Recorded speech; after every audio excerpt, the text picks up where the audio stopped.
So I am Karlyn Benson, Exhibitions Director at Woodstock Byrdcliffe Guild. Thank you for joining us this afternoon. The Woodstock Byrdcliffe Guild provides a vibrant center for arts and crafts in the beautiful community of Woodstock, New York. We are also preserving the historic and natural environment of one of the earliest utopian arts colonies in America. We offer a combination of residency, educational, exhibition, and performance programs that encourage creative collaboration among a diverse array of artists, students, arts professionals, and the public. You can access our programming virtually through weekly emails, our various social media outlets, and our website, woodstockguild.org. Before we begin, I would like to thank all the participating artists, our gallery volunteers, the exhibition committee, and artist member John Kleinens, who photographed the gallery. Joining us today is Jen Dragon, Byrdcliffe Exhibition Committee member and Director of Cross Contemporary Partners, a curatorial and online marketing company for visual artists. There are 68 works in GAMUT, the 2021 members show, and Jen and I work together to place the artwork in the gallery. Jen and I will lead you on a virtual tour, and then we'll be speaking with 6 artists from the show. There will be time for questions at the end. So at this point, I'd like to introduce Jen and kind of turn it over to her to start the tour. And I'm going to share some images of the gallery. And like I mentioned, these are all photographs taken by John Kleinens. We really appreciate, he takes these beautiful photos of our exhibitions. So give me a minute to get my screen share going, and we'll start giving you a tour of the gallery.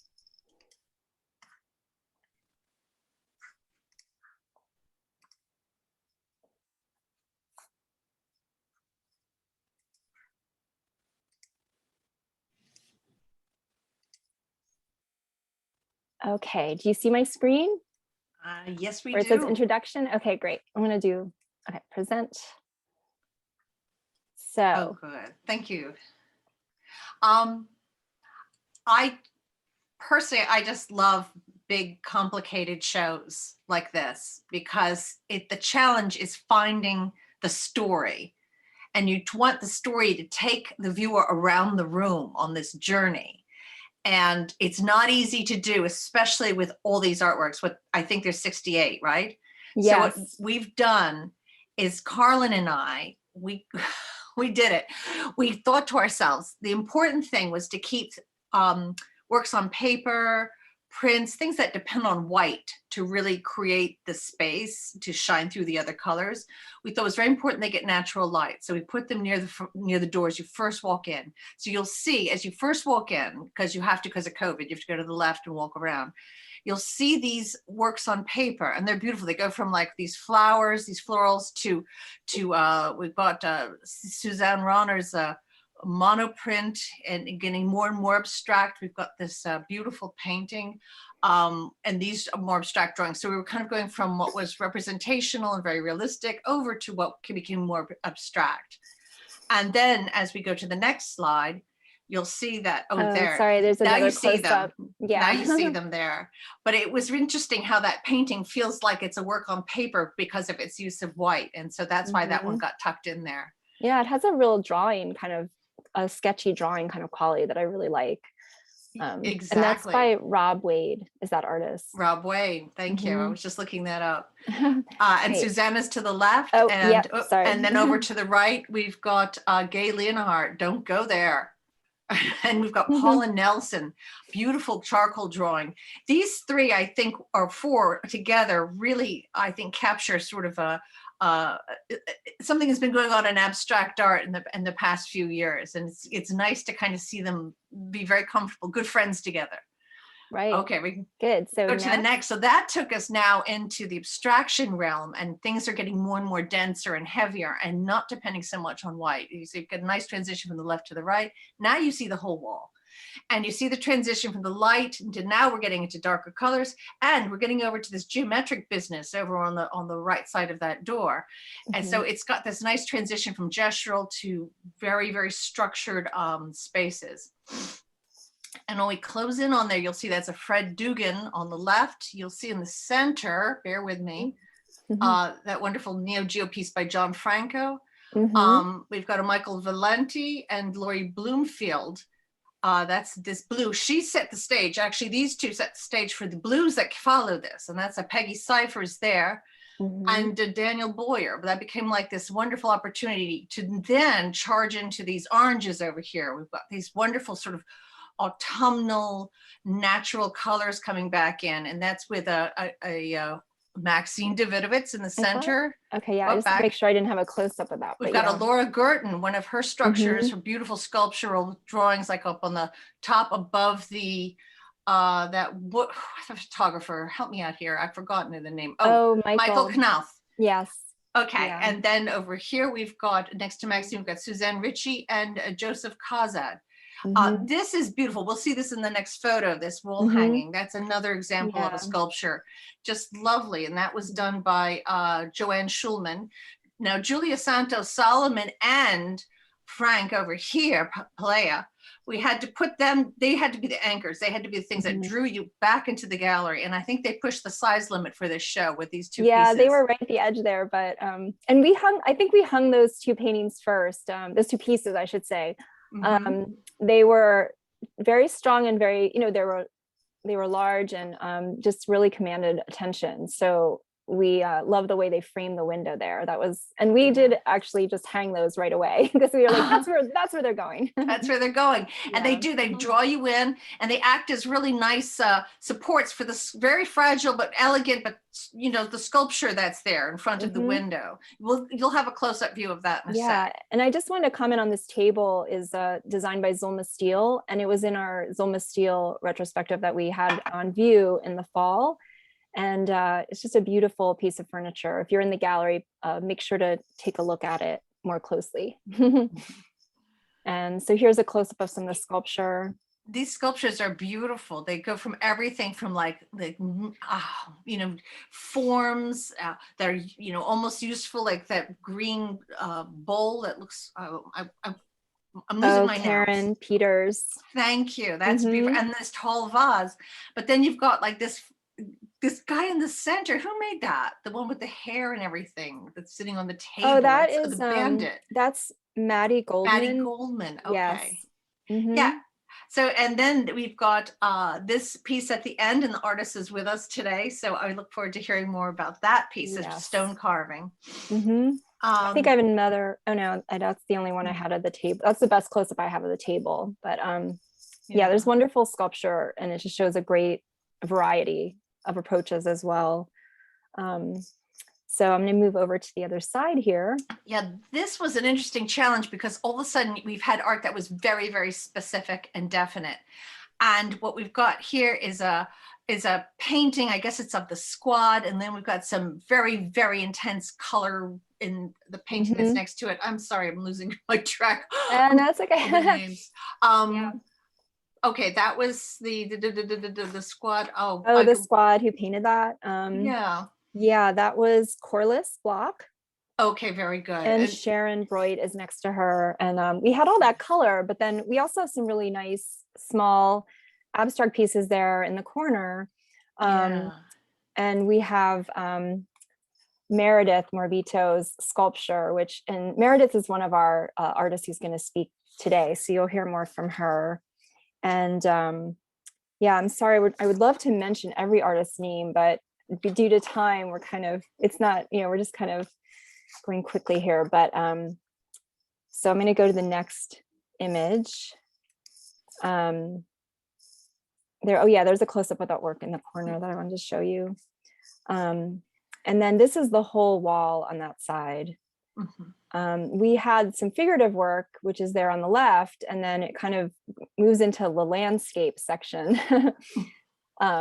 Yep. And there's also a change that happens with the way the things are being represented. It's a movement from this very specific work, even to the photograph that is Kay Kenny. And then this cool photograph with the bark.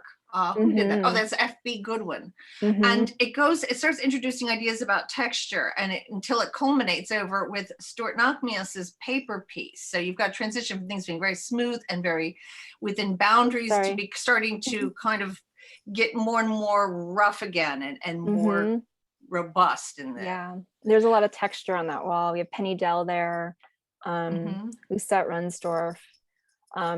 And then the Sylvia Soares Boyer is the very graphic, very, very interesting. I love the colors and composition in that painting there, the one with the red and the gold. And then Frank Wright has the photograph on the end. Oh, okay. And yeah, and this wall is kind of an interesting mix of abstraction and landscape. What's interesting about it is I think there's a real harmony between all of them, because it's almost like, I call it origami space. It's like it's been all folded up and then it's unfolded again, and you just see all these wonderful little like shallows and shadows and stuff, and all of them have that, whether they're just a landscape or they're more of an abstraction. I think they're still talking about that wonderful, you know, the way what's the word I want to use, faceted. It's multifaceted. There we are. You can almost see in those two pieces in the middle, like how you can go from abstraction to nature. It's almost like this, it's a very similar painting, but one is almost totally abstract and the other one's very realistic. It's Alyssa Gore there on the right and Wilma Miller on the left that I'm talking about, the two greenish ones. But yeah, I think I just love the way they all look together. And then we've got Susie Reese, who's sort of on the center left. She's the turning point between landscape and the abstraction. But you've got Dorothea Marcus on the very end, who's very much all about that pure idea of an abstraction with references. And it kind of gets more and more in focus and in real as you get towards the center and you transition over to the landscape. Right. And who's that little photo above Dorothea Marcus? Oh yeah, that is, sorry, my Oh, it looks like that's Carol Davis. Carol Davis. That's a watercolor. Oh boy. Yeah. And this is a Doug McGuire, this painting. Next to Susie Reese, we have Wilma Miller, and Elisa Gore, Robert Lucy, and then Susan Neff as you round the corner there. Yeah. That's okay, great. That worked out real well. Yeah, I'm gonna move to the next wall. Well, that's actually, you can see the length of the wall there, how it kind of, from nature, we transitioned into a work that's about animals. There were some wonderful pieces in the show about with animals. And so that's that corner, which I'm going to get a little closer. I have a close-up image of that. Oops, sorry. Yeah, so this is Hattie Isles on the left, and Megan Daly, who's our shop manager, created the sculpture that's hanging there from the wall. And then Sherry Cohen has the kind of multimedia piece with a hummingbird. And Tracy Phillips has the piece at the bottom called Winter Moon. And Betsy Regan is the goat. I think a lot of people know her work. She's a Woodstock favorite. So yeah, and then around the corner from there, we have Susan Siegal, who is our Curator's Choice Award winner. And we're going to be speaking with her a little bit later. And then, yeah, Jen, is there anything else you want to say about this arrangement here? Oh, well, definitely. It was transitioning from animals, but then into like what became a clarity in the landscape. So we've got John Kleinhans's photo at the bottom there, which is a real, like, to me, a quintessential Catskills kind of scene with the water and the house. It's really has so much color, even though it's black and white. And then above it, you've got those fabulous trees, which is Anna Conte's. It's a beautiful pastel. And then on the far right, we have Aronson. I forget his first name, but I know, but that's San Gimignano. And it's almost like that's kind of where we had to end the show, because it's almost like a space went inside out with Joe. And then you also had this transition between what was very colorful going into what was now getting very subdued in color. And that brought us right back to the natural light of the front door. Yep. Yeah, it's almost like the back wall is almost be just, it's interrupted by the door, but the pieces to the sides of the door also kind of look good next to each other, I think. Yeah, man. So this is good curation. Thanks. We make a good team. We did it. We do. We had a lot of fun, and just I feel like it's also, we should say something about the quality of all the work in the show was so strong that it made our job easy. It was because it's such good artwork. When it's good, you can do something with it. And I think I shouldn't tell people, but it only took us an hour and a half to figure it out. Yeah, it was easy because thanks to all the artists, I think is part of it, and the work just looked really good together. Yeah, so that's our tour of the gallery. And if you do have any questions about anything else for me and Jen, we'll take questions later. At this point, I'm going to stop sharing my screen, and I am just going to introduce our Curator's Choice Award winner. Sorry, I just have to pull up my notes on my little presentation here. So the Curator's Choice Award is a $100 award that's given each year to one member's show artist. Winning artists are selected by the exhibition committee. And this year's winner is Susan Siegal. And the winner in 2020 was Franc Palaia. Both artists are here with us today. And we'll also be hearing from Curator's Choice Award nominees, Meredith Morabito, Stewart Nachmian, Tommy Grenas, and Maxine Davidowitz. But first, I'd like to introduce Susan Siegal and congratulate her. Congratulations. And this is her work. And Susan is actually going to share her own presentation. So Susan, are you ready? Yes, thank you. Great. I'm going to share screen here. Oh, it says host disabled. Oh, okay, sorry. There we go. You should be okay now. Got it, great.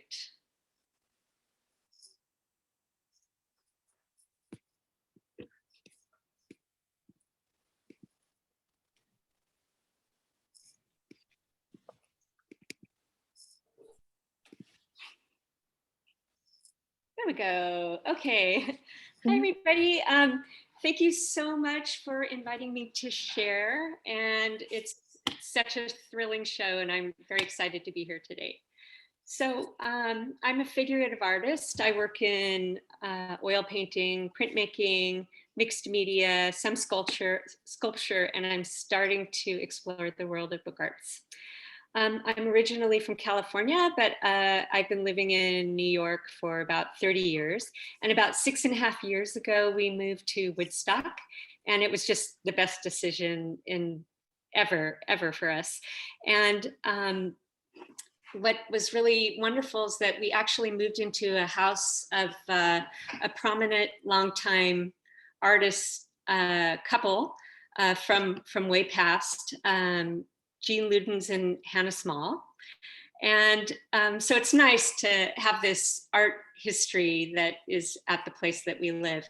And the studio that I'm in is actually, or was, Jean Ludens' studio. So my work is deeply inspired by animals and animal imagery. Sometimes I'm working with human-animal hybrids, sometimes just animals, sometimes just people, but nature is it for me. That's kind of my rabbit hole.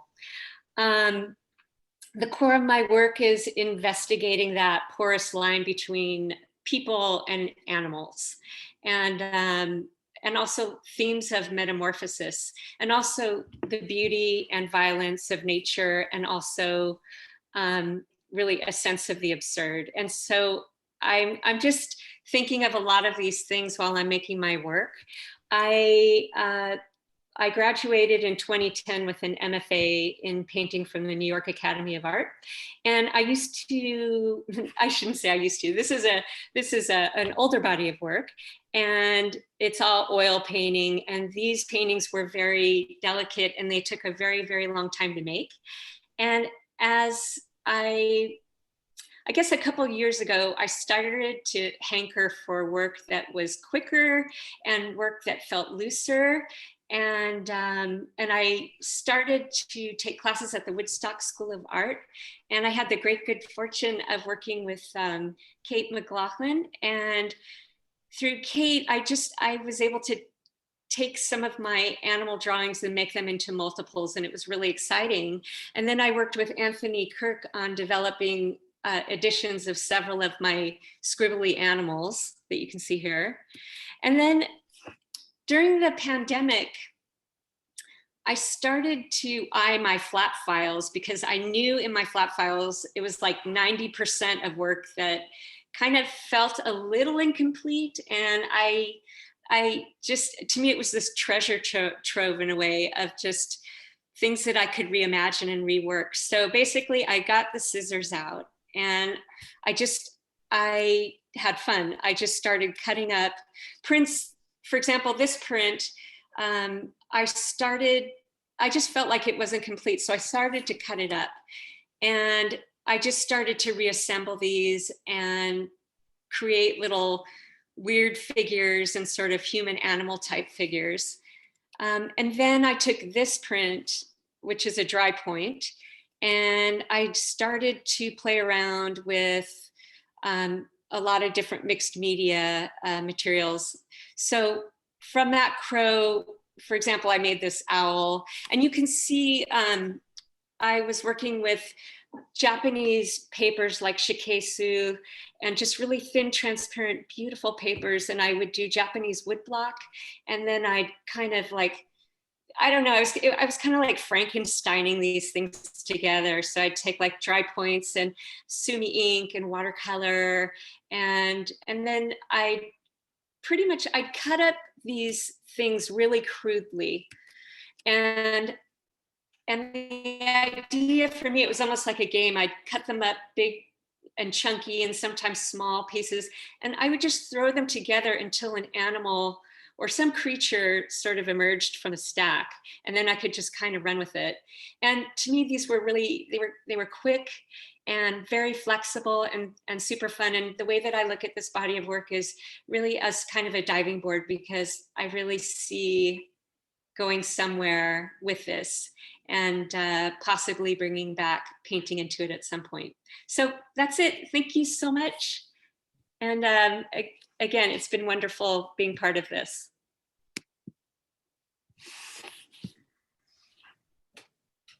I'm muted. Sorry, I was muted. Thank you so much. That was great. It's interesting to see how many layers are in that work too. I mean, you have to see it in person. I hope everyone can get a chance to get to the gallery. So next, I'd like to introduce Franc Palaia. He was the award winner last year, but we didn't really have a chance to announce it during the opening. It actually was announced later. So we thought it'd be great to give him a chance to talk about his work this year. And I have some images that I'm going to share for Frank while he talks about his work. So let me share my screen again. Are you ready, Frank? Yes, all ready. Okay, great. So I am going to share again.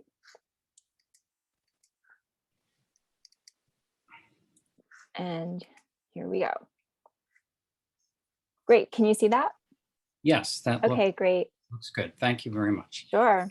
Thanks everybody for inviting me back for this event since I missed out last year. So I appreciate that. Okay, so the work you're looking at here, the piece on the right is Son of Hud. That was last year's piece. And then the current one in the show is the left side piece, that's Carbon Monk. So a little bit of my background. I'm from New Jersey originally. I came up to Poughkeepsie 20 years ago. My wife's a professor at Vassar. That's pretty much why I came up. And now we're in Rhinebeck. I used to not like it much here, but now I like it a lot. So I think I'm gonna stay. So I started out as a painter, and then I went into photography, and then that turned into sculpture, and then that turned into murals. So I'm multifaceted. I do several mediums kind of simultaneously, and then a lot of the pieces have 4 or 5 mediums into one piece. These works are basically color photography. I like photographing walls, and I've been doing it for decades, from the mid 70s actually, in Soho, and 25 different countries, 30, 40 cities. I'm totally fascinated with what happens on urban walls. To me, they're like a public free-for-all, and anything and everything kind of ends up on walls. And depending on the country and the city, you can sort of tell what's going on in the country by what you see on the walls. I have a saying that walls are the drop cloths of a society, because you can take the temperature of the politics or the activity of what's on people's minds on what you see on the walls. So I like to photograph and collect as many different images as possible. And then I work them, I print them, I paint over them, I collage, I move things around, and then I mount them on a variety of materials. Mostly polystyrene slabs. They're big styrofoam insulation panels, 4x8 sheets. And what I like is that I like the idea that I'm transforming and kind of repositioning these walls from other parts of the world and bringing them to the right in front of you so you can see what's happening. And they're a complete illusion from scratch. You know, they look heavy, but they're actually feather light. They look real, but they're completely simulated. They look old, but they're brand new. So everything is kind of the opposite. And I like that. It kind of makes me feel like I'm a magician of some kind. So, for example, these three pieces, the one on the left is entitled Soccer Player. That's a wall from Naples. The middle one is the Horsehead. That's Naples. And the one on the right is also Naples. You know, Naples is a pretty funky port city, so there's a lot of crazy stuff going on. And it was really fun walking the alleys and discovering all this crazy stuff, visual stuff. And is that sorry. it? No, sorry. I was Buzzer clicking went up. I off. was admitting someone and I accidentally clicked the wrong button. Okay. Sorry.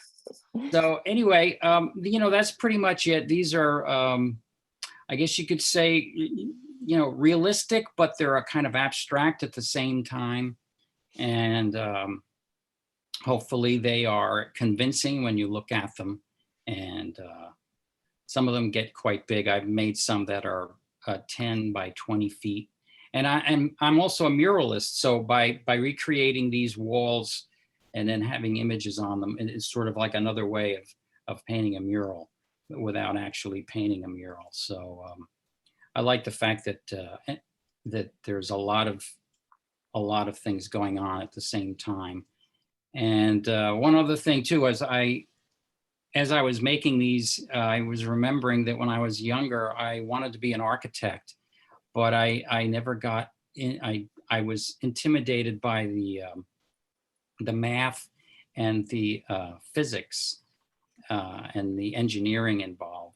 I didn't realize at the time that an architect and an engineer is two different things, but I was worried if I designed a building and it collapsed and I would, you know, people would die, I would feel terrible.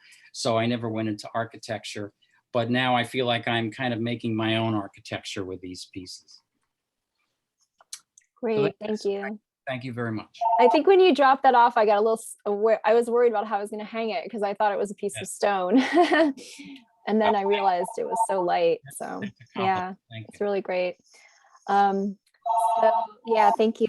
So the next artist is Meredith Morabito. And Meredith, are you there? Are you ready? Yeah, am I coming through okay? Yeah, I think if you speak, hopefully yeah, there you are. You're there. Yeah, so I'm going to share your images. So just tell me if you want me to go forward or sure. how you want to do it. So my journey with clay basically started about 7 years ago when I moved up to Woodstock. I moved a little further north to Woodstock and started actually at Byrdcliffe taking pottery classes, and you know, built a relationship from there, and then became the residency director at Byrdcliffe for a few years.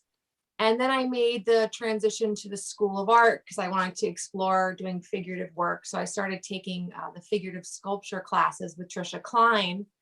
And, you know, that was just done by direct observation of a live model. And so all my sculptures, most are done with a live model. So, you know, basically walk into the room, block of clay, and just create these things. And as the model moves and poses, I kind of come up with ideas that I want to incorporate into the sculptures.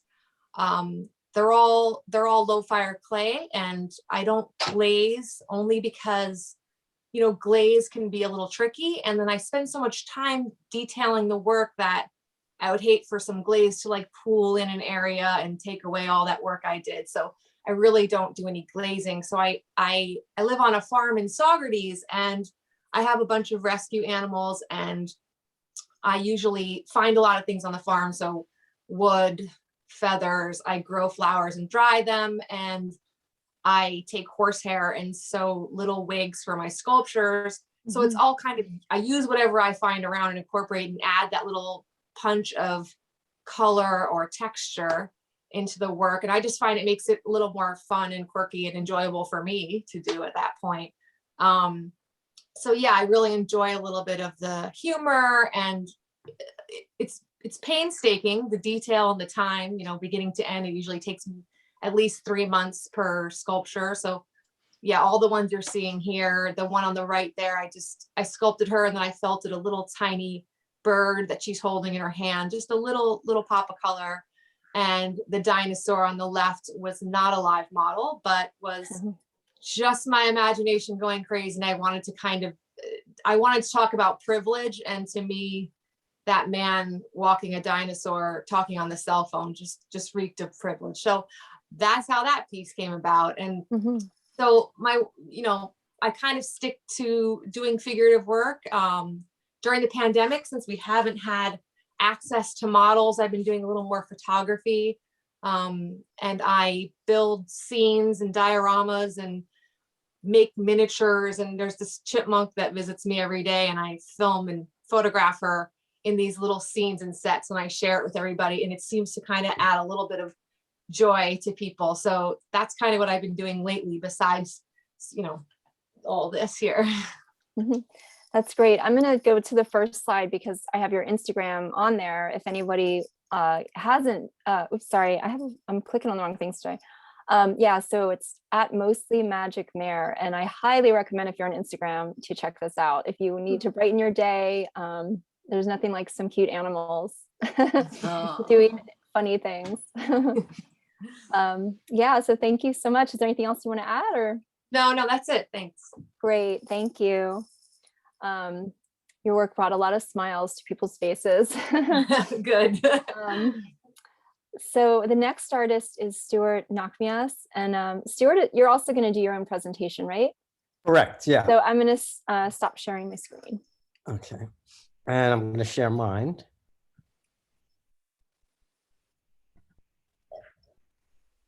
Okay, so you got my screen there? Yes. Okay, here we go. Let me just put it into view, and okay. Everybody with me? Can you hear me? Yes. Yeah. Okay, great. Okay, well, I'm pretty much mostly a printmaker. That's one of my obsessions. I have many. That's one of them. And what I do is I make cast paper prints, which is kind of an involved process. I love processes. I love technique. I love to drench my work in a lot of different technique. I started making prints when I was a little kid, when I was 13. And all through high school, I had a very good art program in high school where we were making etchings, using full strength nitric acid to etch plates back in high school. But after that, I went to SUNY New Paltz and studied printmaking with Ben Wigfall and Joe Ramos, and then came to the city and started working at Blackburn's printmaking workshop, and met a whole bunch of artists there, and started opened up a private studio with a bunch of artists. And we were all 8 printmakers in one studio in the city. It was great. But another thing that I'm obsessed with is puppetry. And I've been doing puppetry since I was a little kid too. This is a print I made with me doing ventriloquism, which I've done since I was a little kid as well. And I like my work to really come alive and pop out, almost like each piece is like a puppet show in itself. Here's the puppet that I actually built that you see in that piece. And here I am. I've performed puppetry and ventriloquism to this day. And then I do drawings of it. And then I make everything I do, I try to make into a print. So there's the print. Now, when I make my wood blocks, I use traditional wood cutting tools. as you can see here. And I also use electric tools, makes it a little easier because my hands are getting beat up. And of course, rollers to roll the blocks. Here's my studio. I also print traditionally on etching presses too, because a lot of my prints are multimedia, and I do use flat prints and intaglio prints and collagraphs that I embed into my cast paper pieces. And that brings me to the pulp, which you see right here, clumps of pulp that I dye and I use to mold my casts. And I'll show you that in a second. Now, I'm also obsessed with nostalgia and the jazz age. As you can see, a lot of my work, I do drawings from black and white photos, and the jazz age is perfect for that because they were just stark black and white images and very camaraderie. People are just having fun and blasting great jazz music. So I started doing a lot of drawings of these right from these old photos. As you can see here, these are just some of the sketches that I've drawn to build some of my prints. And here's one of the prints using some of those drawings that I made. Now the piece that's in the show comes from this photo. I did, if you look down on the right-hand corner of this photo, you can see this group of women that were singers or dancers or musicians, part of this, this group in 1928, I think these are from. There it is zeroed in. And you can see I did some drawings of that group. And then I kind of made it into this print, which is in the show. And now I'm gonna, let's see if we can come out of there. Hold on. Okay. I'm gonna come out of the screen share right now. And okay, if I can figure out how to do that. Okay, there we go. And I'm gonna come over to my wood block and show you how that wood block is cast. Again, like I said, I'm kind of obsessed with technique and hold on just a second. Let me just get this set up here. Okay, here we go. Whoops. Okay, here we go. So here is the wood block that I used to cast that piece. So if you could see it clear, it's hard to see from where I am, but it's not your typical looking wood block. It's definitely a lot of different levels. And this is how I build a lot of these cast paper pieces. How I start, that piece in particular is with a collograph. A collograph just like this. This is a piece of wood, which I glued all sorts of things on, very textural. And I printed it with intaglio and rollers and all sorts of things. And it came out kind of like this on a sheet of paper, which I cut to fit the shape of that wood. And then I come over to, then once that's dry, which could take a week or so, or a few days actually, then I come over to my wood block and I build up my wood block like a puzzle. So the first step in this wood block is this bottom level here. Now, when you're making prints, usually you're working a mirror image. And with my work, not only is it in a mirror image, but it's also spatially in reverse. So whatever is furthest back on the plane of the wood block, that's going to be the part that comes up the furthest. And whatever is far back, further up, will recede in the plane of the cast. So everything is in reverse, spatially and mirror image wise. So I would take this wood block and I'd roll this with ink. In this case, it was just black ink, very simple. I'd roll it with ink. And I would put my second level on, which is higher. It comes out, which means it's going to recede back in place when it's cast. And I'll roll that with ink. Then I take my next level, which is just a blank piece of wood, but to fit that shape.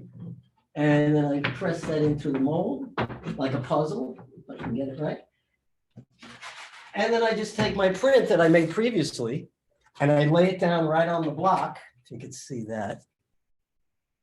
I lay it down on the block, I wet it, I soak it, lay it down on the block, and then I cast the piece in pulp.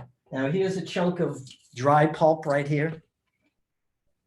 What I do is I beat this in a paper beater. So it's a big bucket of blue oatmeal, it looks like. It's the texture of oatmeal. And I'll make all different colors. So this piece has 6 different colors in the piece.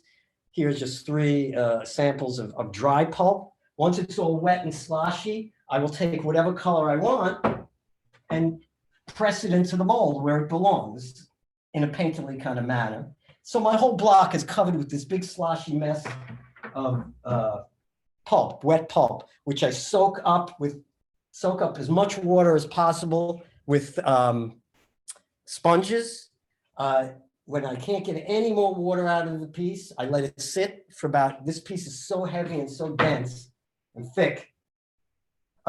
This piece would take about a week and a half to dry. Once it's dry, I pull it out and I'll get the image, the cast piece, which is the final piece, which I put in the show. So in this case, one of my obsessions is not just the printmaking, but also the jazz age and the nostalgia, the look at nostalgia of the past. I also work on Coney Island pieces, and I make some mandalas as well in this way. You can see this piece in the back is, let me get some light here. There's a big Coney Island piece. So a lot of these pieces, the original drawings, actually go down to the location. I draw on location. I work from photographs that I've actually taken. And that's how I make my work, and continue with my obsession with printmaking, puppetry, and all sorts of high energy, urban and beachy and jazzy images. So that's it. And thank you again. Thank you very much. Thank you. Thanks for inviting me into the show. Thank you. you. Yeah, that's great. Thank you. It's such an interesting process. Thank I'm going to share my screen again for the next artist. Sorry.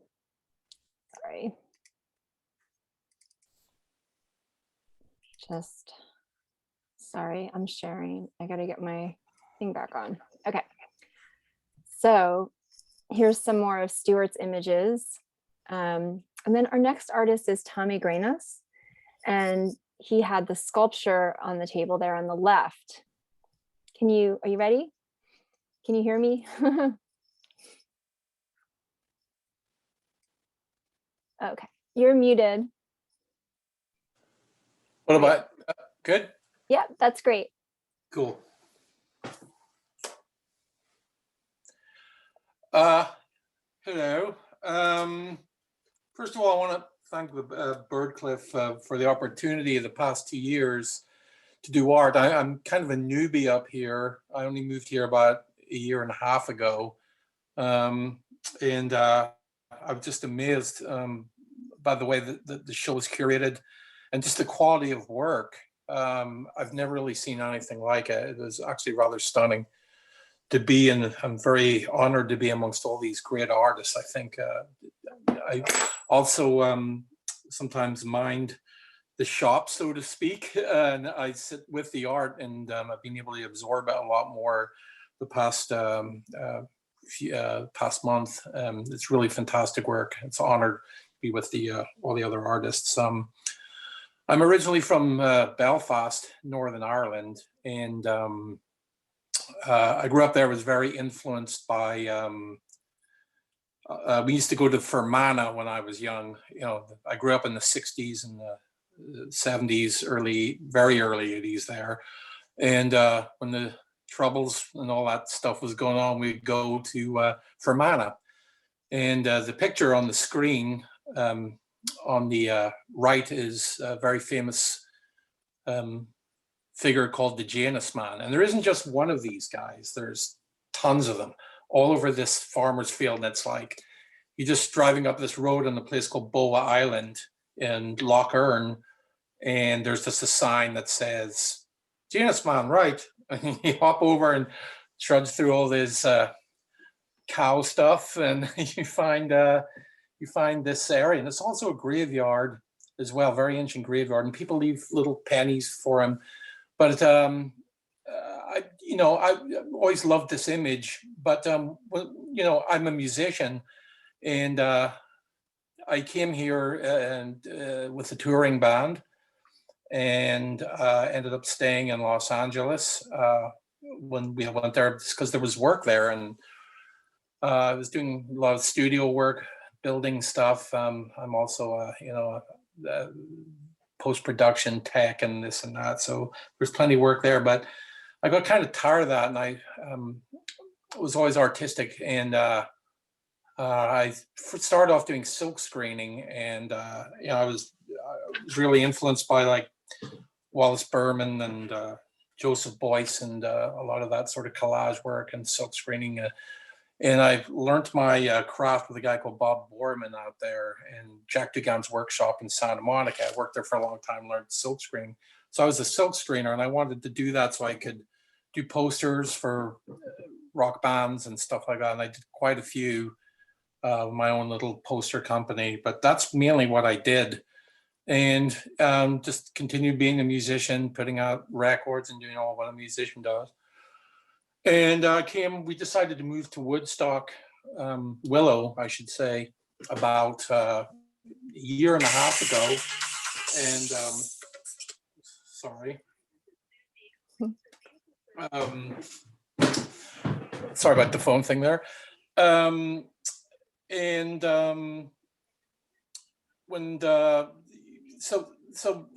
First, when I went to the Byrdcliffe, I saw art, and I decided to start doing some graphic art. I had time to kill, so I did a piece last year, and I thought I was going to do another painting this year because I like being part of the Byrdcliffe and the whole shows. The whole the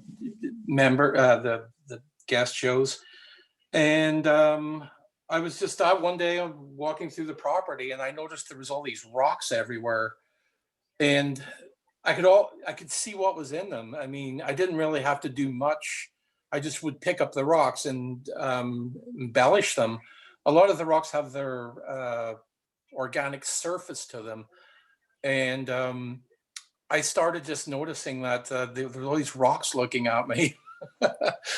And, my family history in Ireland, we were actually stone people. We actually worked with stone.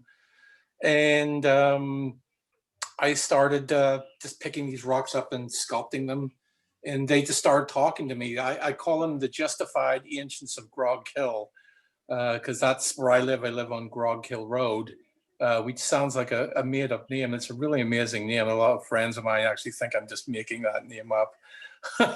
It sounds so kind of punk rock in a way. But I just started doing through COVID, started doing the sculptures. And then I decided to just put one into Byrdcliffe this year and continued doing the other sculptures. And I'm still doing them. I'm even working on one right now as we speak. And I want to thank you guys for the opportunity of putting my pieces in there. It's certainly something I'm very excited about doing. And as I say, I just continue doing the work. That's that. Thank you, guys. Great, thank you. Yeah, I had a couple more images to share. I hope we get to see more of these in the future. Yeah, the one for the show was actually an experiment. I wanted to try the one for the GAMUT show was more me honing in sort of the rock skills, because I'd never really done it before. It came naturally. I don't really think about what I'm going to do. My hands just go in it and it just flows out of it. There's no thought. It's just like it's very transcendental work, but my music's very transcendental too. I do like very cosmic psychedelic rock music, and the Stones are another form of transcendentalism, I think. And there's definitely a vortex up here. So maybe these are people of the vortex. I don't know. Anyway, thank you very much, guys. Thank you. We really enjoyed seeing your work. Thank you. Thank you. And the final artist, sorry, I don't know why I'm having trouble with my clicking through these things. Maxine Davidowitz is our final artist who's going to speak, and I'm also going to share her images. Thank you, Karlyn. First, I just want to say how much pleasure you gave me by letting me know that I was a finalist for the Curator's Award. That just made my day. I've lived in Ulster County in West Shokan, somewhat part-time for many years, and then full-time for about 5 or 6 years. My life story is basically in 2 stages. My first career was as a magazine creative director. And obviously design was a huge part of that. So I was always feeling like an artist. And also when you're doing a magazine, it's as much about content and about communicating. So then I stopped working full time, took my first painting class in many, many years and fell back in love with painting. And then I've taken a lot of workshops with a whole bunch of wonderful artists, many of them at the Woodstock School of Art. I'm another Kate McLaughlin groupie, like Susan. So this series, though, about, I don't know, a couple of years ago, I became obsessed with trying to incorporate the tension between geometric forms and the gestural abstract forms that I were inspired so much by nature. And I started to do this series, and as I started this series, I realized that there's something about the symbolic quality of the two aspects being combined in one image that was so much the existential issue of our time, which is man's interference in the natural world. So that turned into my thinking about this series as an environmental homage to the different areas of our planet that are being challenged by man. So the piece on the left, the one that's in the show, is called Terra Infirma Sonora. The series is Terra Infirma. So Sonora is an homage to the Sonoran Desert, which, as it turns out, and I've done a lot of research as I go into each one of these areas, has a lot of copper mining. And of course, like all mining, it's causing all kinds of damage to flora and fauna and public health, the water quality. One story said that the quality of the water is basically polluted in perpetuity, like it's never coming back. Anyway, so this is an homage again to both the region and the copper mining and that large Brancusi-like shape that I use in all of these, in this case, was painted with iridescent copper paint. The one on the right is Amazon, Terra Infirma Amazon, and obviously it's in response to the rainforest fires, but also fires everywhere. Of course, while I was painting this, I could have changed it to California, but they called the Amazon the lungs of the world. And there's an irony for me in that when I get involved with these, and I'm obviously, my color palette is brilliant. There's a joy in in the way I represent. I can't help it. It's who I am. But I don't want to hit you over the head with the, fire is horrible, fire is dangerous. Fire is also quite beautiful, as it turns out. And with each one of these series, these paintings, I'm in the printmaking studio. I take each one of these themes and generate dozens of monotypes that relate and play with, and it gives me wonderful material to work with. And in my dreams someday, there will be an exhibition where I can show both the originating painting and the monotypes that were inspired by it. And Karlyn, you could go to the next two. Thank you. The one on the left was actually the first one in this series. And when I came on this idea of making it an homage to environmental regions, the poetry of this one really spoke to me, because this really is the beginning, because it's my home. It's Terra Infirma Ashokan. And I don't know if any of you know about the history of the Ashokan Reservoir area. I know, again, my guru, Kate McLaughlin, has illustrated the tragedy and the challenge of that history. About 100 years ago, the entire region that is now the Ashokan Reservoir was a river, and with towns and churches and orchards and farms, and then eminent domain came in and provided a basin for what turns into the water that basically provided me with water for the first 50 odd years of my life living in Manhattan.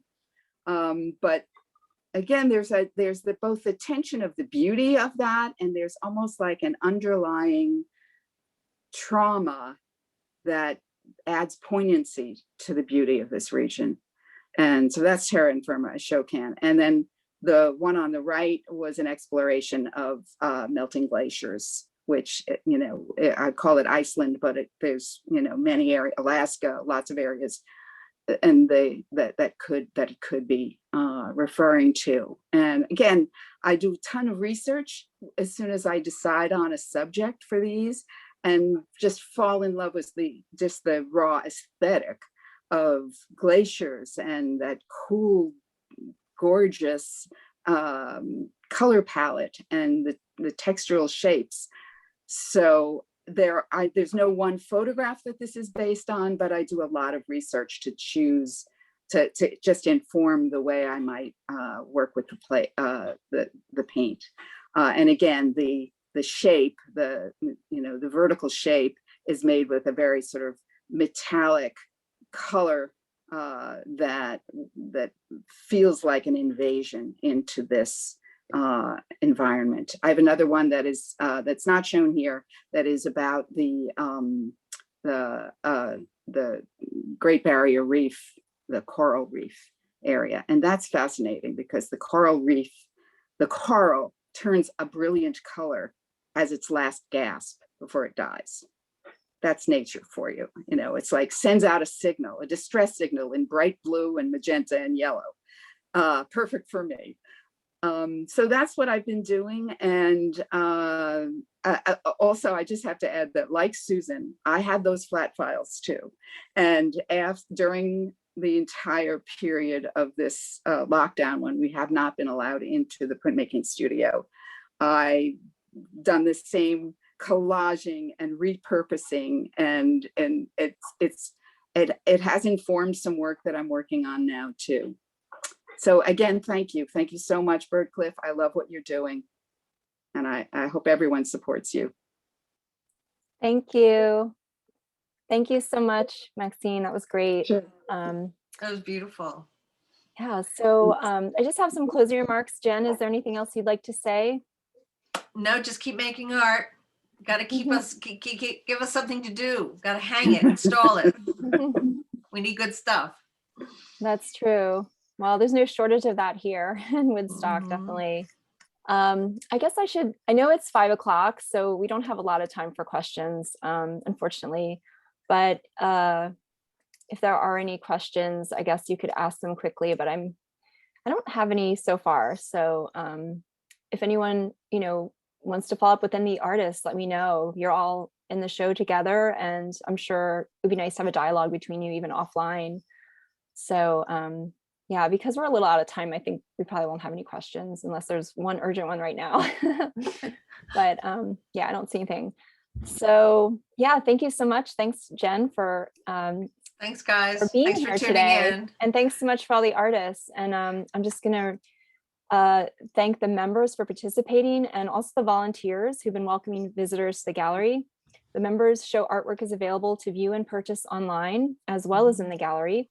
You can visit woodstockguild.org/members show to see the artwork online. And your purchases help support our exhibitions and programs. If you've enjoyed our exhibitions and virtual programming, please consider making a donation to Woodstock Byrdcliffe Guild. We are committed to providing access to the arts during this difficult time. You can visit us on Instagram, Facebook, and at woodstockguild.org for the latest information about upcoming exhibitions and events. And our website also features items from the Byrdcliffe shop and information about becoming a member. Thank you and have a great evening. Thank you. Bye, everybody.